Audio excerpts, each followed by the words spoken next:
Benny the Butcher just dropped the first single for his upcoming album, Burdon of Proof. The track is titled Timeless, and it features Lil Wayne and Big Sean, with production from HitBoy. Now, we knew this was coming for a while because HitBoy and Benny the Butcher kept teasing it, and up until today, we didn't know that Big Sean was going to be the secret verse. But anyways, let's go bar for bar and break down these lyrics. So the song starts off with the typical HitBoy tag, but then goes right into Benny's verse. I do this for suffering children and checks for government buildings. A dope boy who made a check from other than dealing. What a good feeling when they know you 1 in a million. The feds bury half of my dudes under the building. So he's doing this rap thing for the people who don't have anything. Because just like them, he was in that situation before. And he had to get up out of it via dope dealing, but now he's making money from other sources other than drugs, from legitimate sources that the government shouldn't go after you for. So he's basically trying to say, yo, you can get out of the hood and you can find a legitimate business to make money off of. What a good feeling when they know you 1 in a million. I think that's not him talking about the people that are like the children in the project buildings, but just people in general who are like fans of him, and they're just like, oh man, you one of the best, you 1 in a million. Don't judge my life now, cause I've been mad stressed, on tour with the Lux and had a project address. Before this rap shit, all my direct assets came from high risk hazards, Pyrex glasses. He is reminding you that he came from this sort of life, like the dope dealer life. Although he's stressing because although he's been on tour with the Lux, he still had a project address. He still didn't have the life that he's currently living. That's pretty recent for him. Before this rap money, his direct assets were from Pyrex glasses, which I don't think I need to explain to you, but typically Pyrex glasses are what are used when you be cooking dope. A long way to the Prezi from the Timex Classic. I got lines from a year ago that y'all just catching. I thought small, then I grew, come to find it was true. Money changed the people around quicker than it changed you.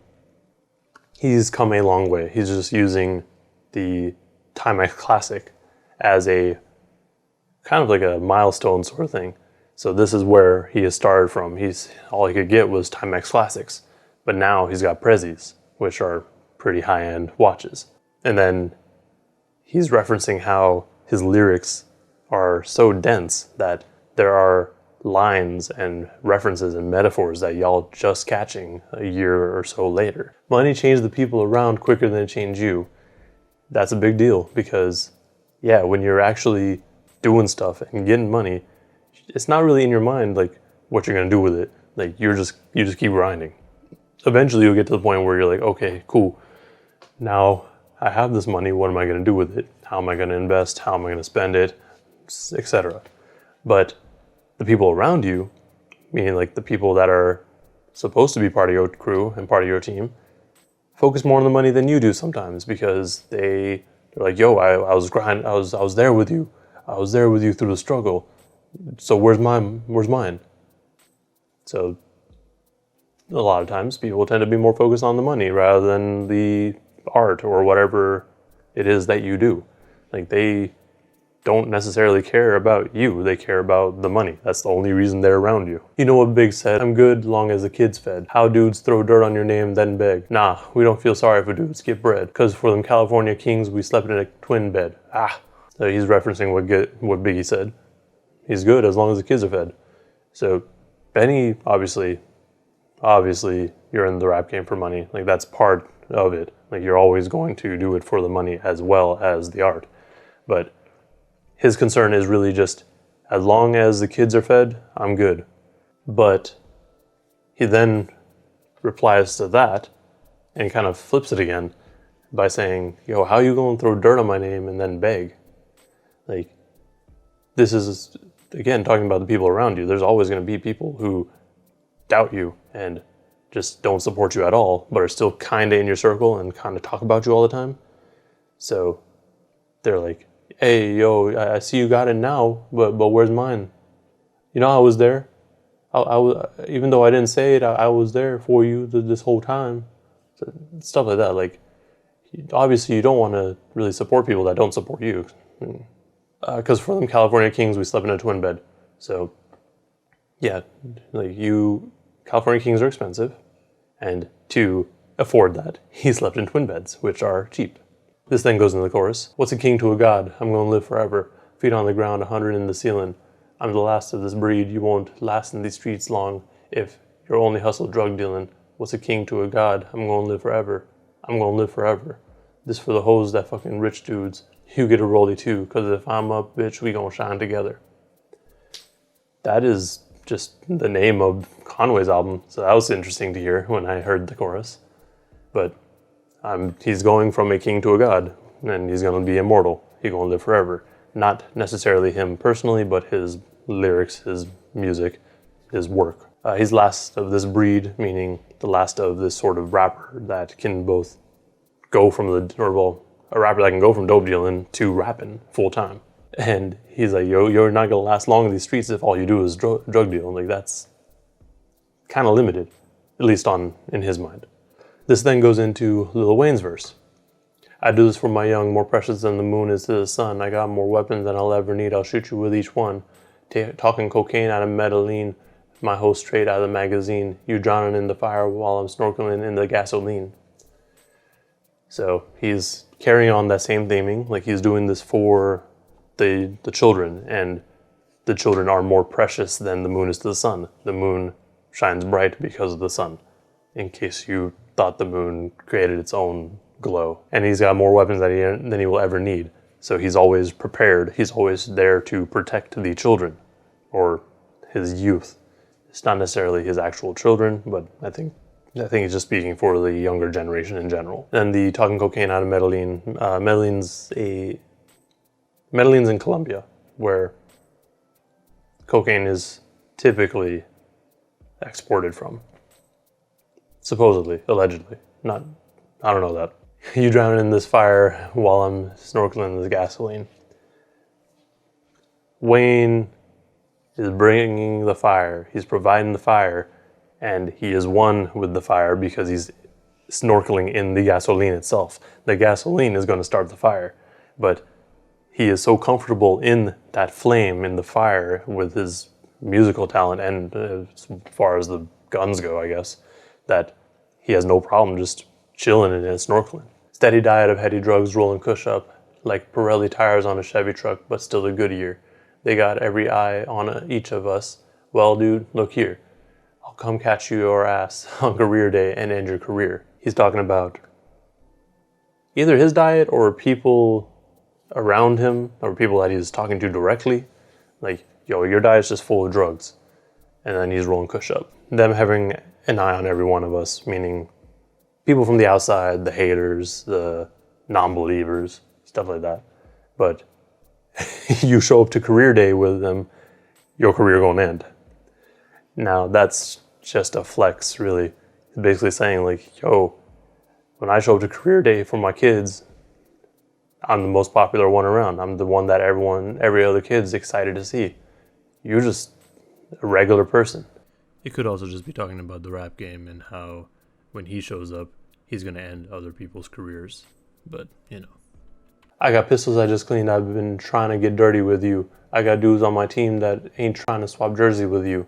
I pop it, that 30 hits you, them shots from the 30 whistle. Watching movies with a bitch that wouldn't watch a commercial with you. He's got pistols he just cleaned. Probably after shooting everyone that was coming after the kids. And he'd been trying to get dirty with you, meaning he's trying to do some dirt, or, I mean, doing dirt is pretty vague. But I think you understand the implication. He's got dudes on his teams that ain't trying to swap jerseys with you. He's talking about kind of like a practice reference. So like when you in practice, you gotta swap jerseys sometimes so like you can work with other people on your team. But he's got people on his team that don't want to swap jerseys with this other guy. And this other guy probably done some shit, which is why he's getting his pistol clean to do some dirt. And then he's just another flex line where he's watching movies with someone that wouldn't even watch a commercial with you.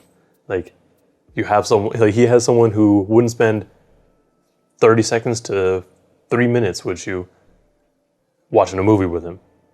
Like, he is that much better than you. I'm higher than everyone but almighty. I treat the white girl like a wifey. Treat her like Aphrodite. Let a goddess satisfy me. While I'm rolling the tightly, I chop the hands off the clock. That means I'm timeless. Don't time me. I'm forever. He is higher, like literally higher than than everyone. But he could also just be talking about him in the rap game. Like, he is pretty top tier. No matter what your opinions on Lil Wayne is, you know he has bars. So he is going to be pretty top tier. And then so while he's rolling the weed, he's taking the hands off the clock because he is timeless. And also time, when you're inebriated and to some degree, time becomes interesting, let's say. This then goes into the chorus again, which is the same as before, and then Big Sean's verse. I do this for the ones that's barely surviving, watching me, living through me, so I gotta stay thriving. This shit a privilege, not promised.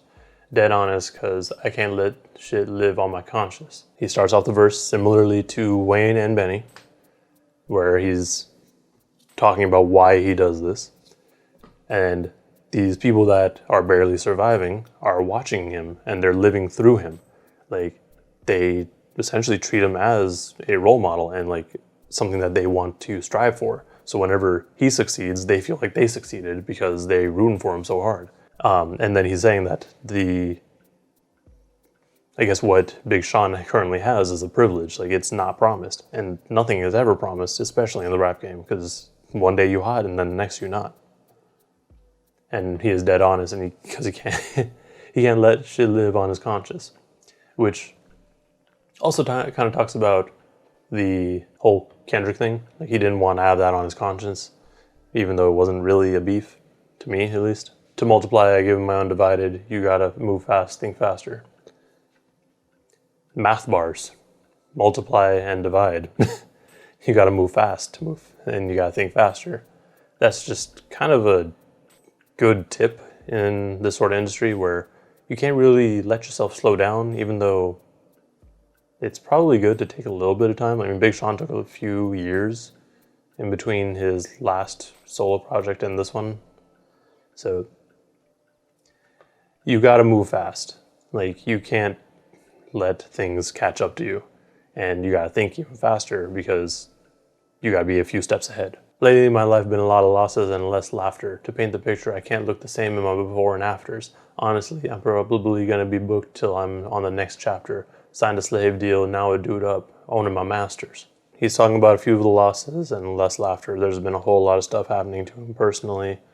He's been working through it pretty well. He did mention a few things on his album that you should probably just check out to get a full understanding of what's going on with him.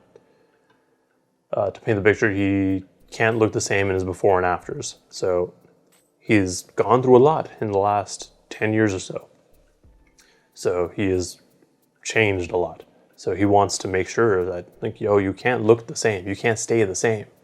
Like, things that happen in your life have to affect you in some way to further yourself as a person, really. And he's probably going to be booked until he's on the next chapter, meaning he has a lot of plans in place because he's thinking fast and moving fast. That is basically going to keep him booked for however long this chapter of his career lasts. And then he signed a slave deal, and now he's up and he owns his masters. That is actually really recent. And I'm surprised that he wrote this at that time, you could say. Because Kanye recently, like within the last month, basically gave back the masters to everyone on Good Music. So Big Sean just got 100% of his masters. So he's cool now. He did sign a poor deal, like everyone does, but now he's back up. Watch me turn good into great. It's the first steps to everything, even talking leaps of faith. Swear it's in the labels that's up B's that owe me M's. To them, that shit is like G's. Dudes, this ain't G, greed's a disease. Watch him turn the good into great. Just improve on himself. Like, when people say he's good, he wants to be great. And sometimes you have to take a leap of faith to get to that greatness. And then swear it's labels that's up, B's that owe me M's. I'm sure there's like a secondary meaning there, but just going off of what's written, the labels are up. Like the labels are making money. The labels are making all the money. And then the B's are bitches, bastards, whatever the hell you want to call it, that owe me M's, millions. To them, that shit is like G's line is basically saying, yo, like the millions that you owe me is just like a drop in the bucket for you.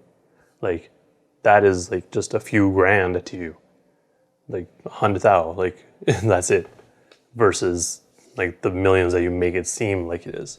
Like he's basically saying like, yo, you can give me my money and you'll still be straight. Like you won't be struggling. Like you got the money. And it's like, yo, we ain't good. Like, and then he's talking about how greed on their end is a disease. We don't have a silver spoon. Gotta eat with your hands. Gotta walk it with me when I'm alone. 2 sets of feet in the sand. Realize you only as complete as your plan might bleed from the hands. God body, why would I ever compare me to a man? Huh? So we don't have a silver spoon. We didn't come from riches. Like they had to work to it. And you gotta eat with your hands. So like, sometimes you literally just gotta eat with your hands.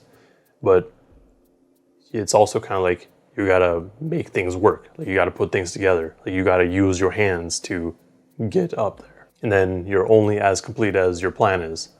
Like if you don't have a complete plan just set and in place, like how complete are you really? Like you're missing something. Like you can't just kind of go through everything without a decent plan in place. And then the might bleed from the hands line could be talking about what I was saying, where you got to work with your hands and start bleeding.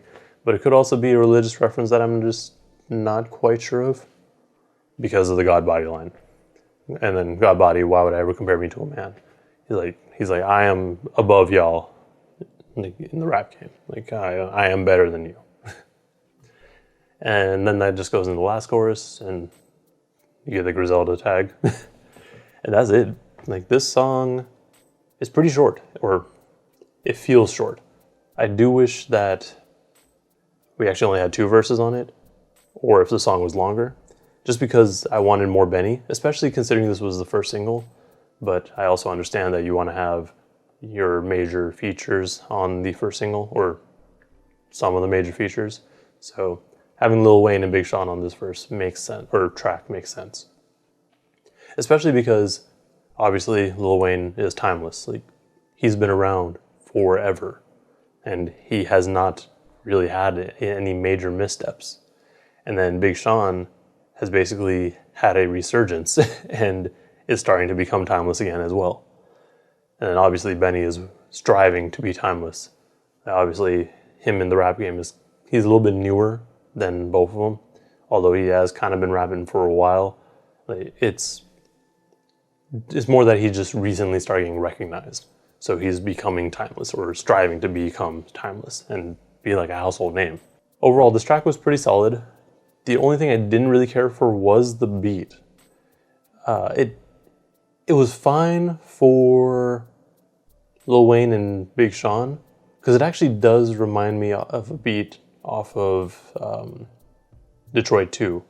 I don't remember the track now, but it has the same sort of energy. So I don't know, I think typically for Benny, I like to have him on slower beats because then he is the main focus. But it's not that this beat is bad, it's just I wasn't here for it. I'm sure once I listen to it in the context of the album, I'll actually like it a lot better. But as right now, the beat is the only thing that I'm just kind of on. The rest of the track was pretty solid. I mean, Benny got his point across. Lil Wayne just did his thing. And then Big Sean was a pretty solid closer too. Anyways, with that said, let me know in the comments below if I missed anything or misinterpreted anything, because I'm almost certain I did. There are a few points at which I was just a little about. Mostly in Big Sean's verse, just because he could be referencing some stuff that I'm just not aware of. But yeah, even with Lil Wayne, I mean, Lil Wayne is a lot harder to decipher sometimes. This seemed a little more straightforward, but I'm sure there's other things. But yeah, let me know if I missed anything. Let me know if I misinterpreted anything. And like and subscribe if you want to see more breakdowns like this one. Thank you for watching, and please stay safe out there.